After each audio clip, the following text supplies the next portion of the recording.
Hey guys, how's it going? SlimYGO here. Back from a regional in Hartford. I didn't do too well. Initially, I wasn't even going to record this, but I felt like the theories and concept behind it were pretty cool. And I wanted to showcase that. You know, maybe give you guys something to work off of and maybe give you some inspiration if you're a big fan of the punk cards like I am, to try out something similar and maybe have even better results. Because mine were not that great. A big part of it was simply just fatigue. I'm very tired, and I definitely played suboptimally, as well as some of the deck making choices, the extra deck choices I made.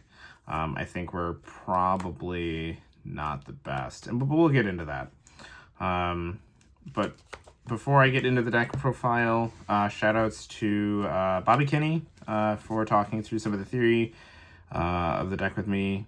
He's been doing his own thing, and even though we diverge a lot in our logic on the deck, it's always nice to have someone else to work with. And also, if you want to purchase any of the cards you see in this video, please use the TCG Player affiliate link found in the description below.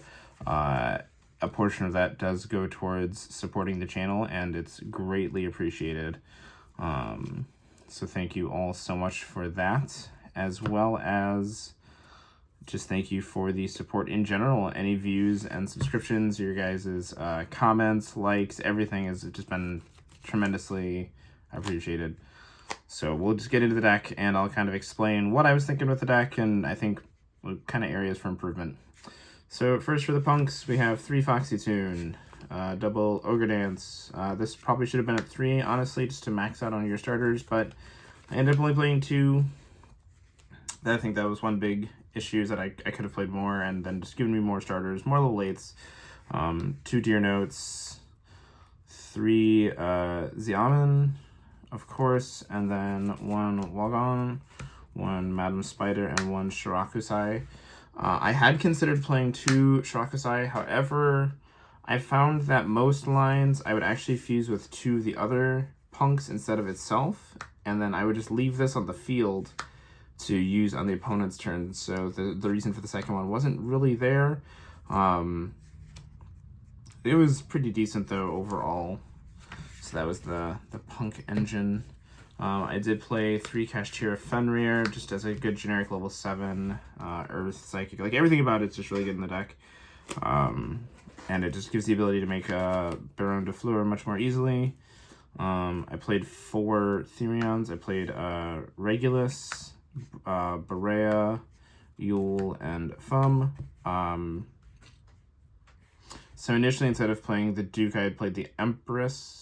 The reason for playing Duke is that it can work with all of the level 3 Psychic Tuners, which is really good. Being able just to, like, if your plays get stopped or, like, you, like, start to have an extender and then they have, like, a hand trap, you could just summon this by equipping 1 and then synchro into a Psychic and Punisher. It was really good. They came up a lot, actually, and also just being big. My favorite one, though, of the day was Reaper, by far. Being able to... Generally, you want to end on Reaper in defense position with Regulus out, and Reaper equipped with Berea, and then you bounce the Berea, bounce a card, and then you tribute the Reaper for the Regulus, and that was just really good. I liked the THERION engine a lot, and it was also just nice because it was very compact, which is the issue that I had with the Kashtira version of the punk deck, is that the Kashtira cards take up so much room. For hand traps, there's 3 Nibiru, the Primal Being, 3 Ash Blossom and Joyous Spring, and 1 Ghost Ogre and Snow Rabbit. Ghost Ogre, again, just because it's a Psychic Tuner, is really good.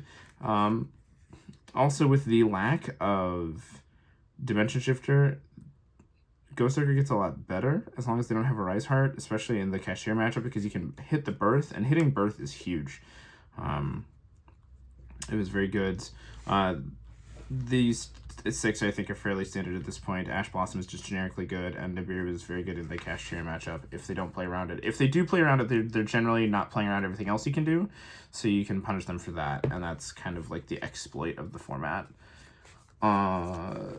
For the spells, 3 emergency teleport. Of course, it's your best starter in the deck. One big change that I've done that I wasn't doing in previous decks was I was playing 2 Jam Extreme Session. So this card actually, I'm considering playing at 3 because of how powerful it is, just to draw it. Being able to Jam Extreme Session and then normal summon your Wagon, or like you teleport it or whatever, and you activate, and then if they stop it, you get like an automatic draw 2. Like if they imperm, that's an automatic draw 2. If they ash, it's a draw 1 at the cost of 600 life points. It just doesn't matter. It's totally fine. And just drawing this card in conjunction with literally any of the other level 3s was just so good that I think that this might be worth playing 3 of. And it also just meant that you had a better grind game knowing that you could draw more copies of it. Then there was the 1 THERION Coliseum. The reason for the 1 of in the THERION deck is, or the THERION version of this deck, is because you legitimately can go through basically every THERION card on turn 0, besides 1. As long as you can get to Xiamen and any discard. And I can show that in a combo video sometime. Then I played 3 Crossout Designator. This card was very strong today, and this is one of the reasons why I think that this deck has a lot of potential, is because it's able to play cards like Crossout Designator. I initially wasn't going to play hand traps at all. I just wanted to play like board breakers and things like that, but Crossout Designator in conjunction with cards like Nibiru and Ash was very good. And also being able to banish their like your own Cashier Fenrir to stop their from resolving and things like that can be really good, because one of my Cashier matchups, he attacked into my Baron, activated the effect, targeted the Baron, and I just chained a cross out, called Cashier Fenrir, and then it just swung into the Baron and died, and that was very good. And then the last spell I played was Call by the Grave. I don't really have anything to say about Call by the Grave. It was very average. I don't really like one of cards like that, but then I played 3 Imperm and 1 Dangerous Gabu.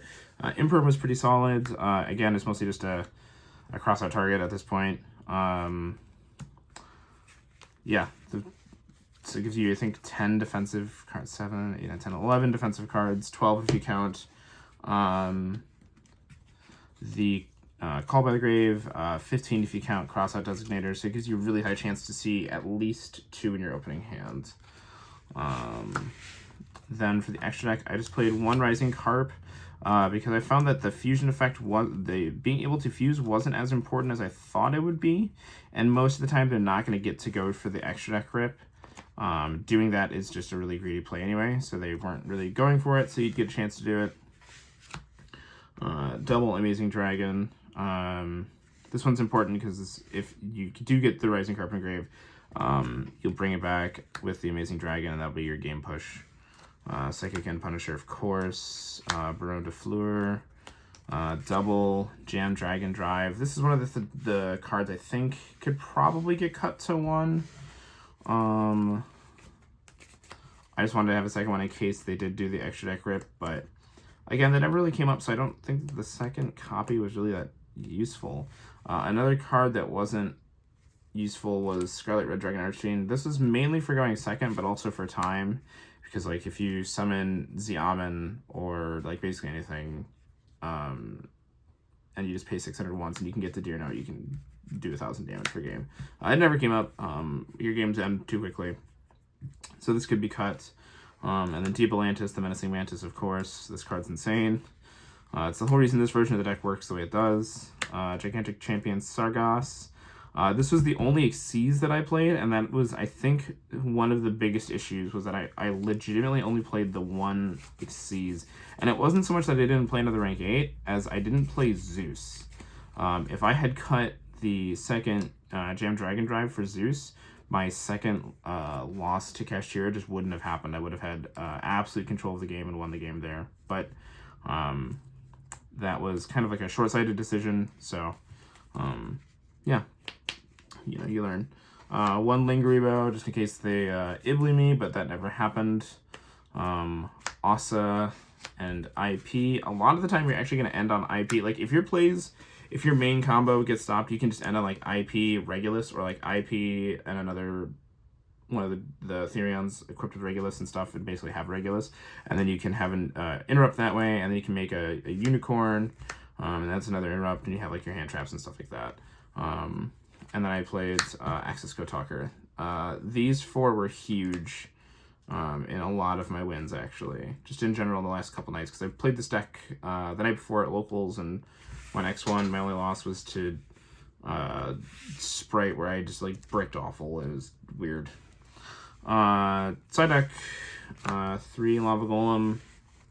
Card's very good. If they play around that, then they are not playing around the Mind Control, Change of Heart, double Talents, and double Thrust that I also side into. So these are all for going second. As well as the 3 Evenly Matched and the Harpy's Feather Duster. So the idea being that going second, I basically side out of every hand trap. And just side into all of these. I'm just trying to break what you're doing. It's very common in Kashtira that they'll just summon an Arise Heart and pass. And if I can find a way to force it out, I can use one of these 4 to force it out again. Like if I can force it out, then I can thrust for one of these 4 and it'll have to destroy itself.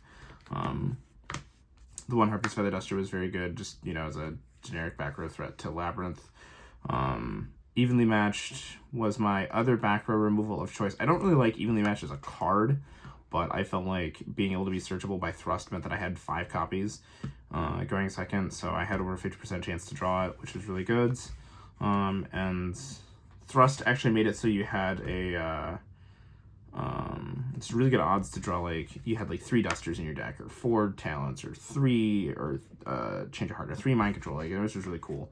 And then I sided 2 D-Barrier for when I go first. It's the only going first card I side, because the only matchup I was really worried about was the Kashtira matchup when I go second, or when they go second, and I just wanted to be able to shut them down.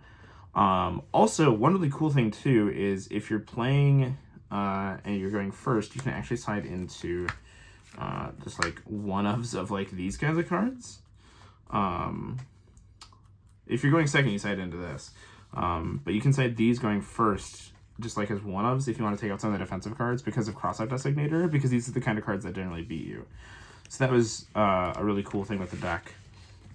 So the basic theory was that the P.U.N.K deck could be a good Crosse Ave Designator deck.